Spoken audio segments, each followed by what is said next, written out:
സ്തുതിസ്തോത്രങ്ങൾ നിറഞ്ഞ സ്ഥലമാണ് സ്വർഗം. അവിടെ രാവും പകലും എല്ലാവരും സ്തോത്രം ചെയ്ത് ദൈവത്തെ ആരാധിക്കുകയും സ്തുതിക്കുകയും ചെയ്യുന്നു.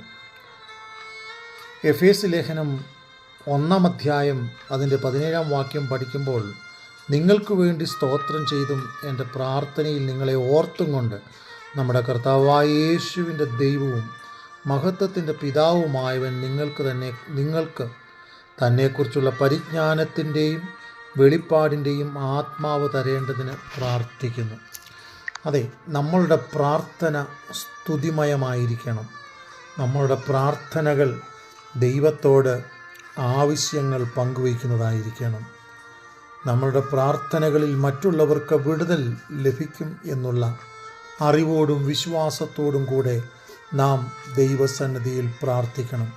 72-ാം സങ്കീർത്തനം അതിൻ്റെ 15-ാം വാക്യം, അവന് വേണ്ടി എപ്പോഴും പ്രാർത്ഥന കഴിച്ചും ഇടവിടാതെ അവനെ അനുഗ്രഹിച്ചും ഇരിക്കുന്നു.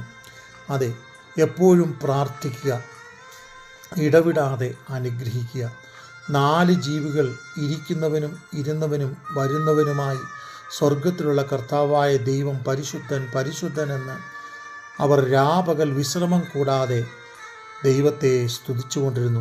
വെളിപ്പാട് പുസ്തകം 4-ാം അധ്യായം അതിൻ്റെ 8-ാം വാക്യം. അതെ, നമ്മുടെ ആത്മീക ജീവിതത്തിൽ നാം തിരിച്ചറിയുക, ആരാധനയുടെ പ്രാധാന്യം, സ്തുതിയുടെ പ്രാധാന്യം, ദൈവത്തിന് മഹത്വം കൊടുക്കുന്നതിൻ്റെ പ്രാധാന്യം, അവ നാം തിരിച്ചറിഞ്ഞ് ദൈവത്തെ സ്തുതിക്കേണ്ടുന്നത് ആവശ്യമാണ്.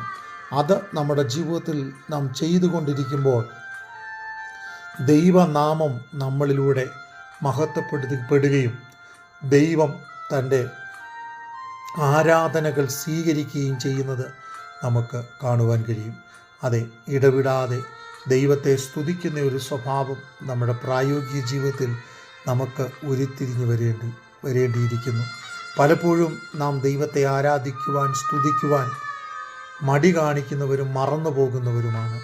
എന്നാൽ അങ്ങനെയല്ല. ദൈവസന്നിധിയിൽ നാം എത്ര ദൈവത്തെ സ്തുതിക്കുകയും ആരാധിക്കുകയും ചെയ്യുന്നു, അതിനനുസരിച്ച് ദൈവപ്രവൃത്തികളും ദൈവിക അത്ഭുതങ്ങളും നമ്മുടെയും ജീവിതത്തിൽ വ്യക്തമായി വെളിപ്പെട്ടു വരുവാൻ ഇടവരും. അതുകൊണ്ട് ജീവിതത്തിൽ ദൈവം നമുക്ക് തരുന്ന അവസരങ്ങളെല്ലാം ദൈവത്തെ സ്തുതിക്കുന്നവരായി, ദൈവത്തെ ആരാധിക്കുന്നവരായി മുൻപോട്ട് പോകാം. ദൈവം നമ്മെ അനുഗ്രഹിക്കട്ടെ.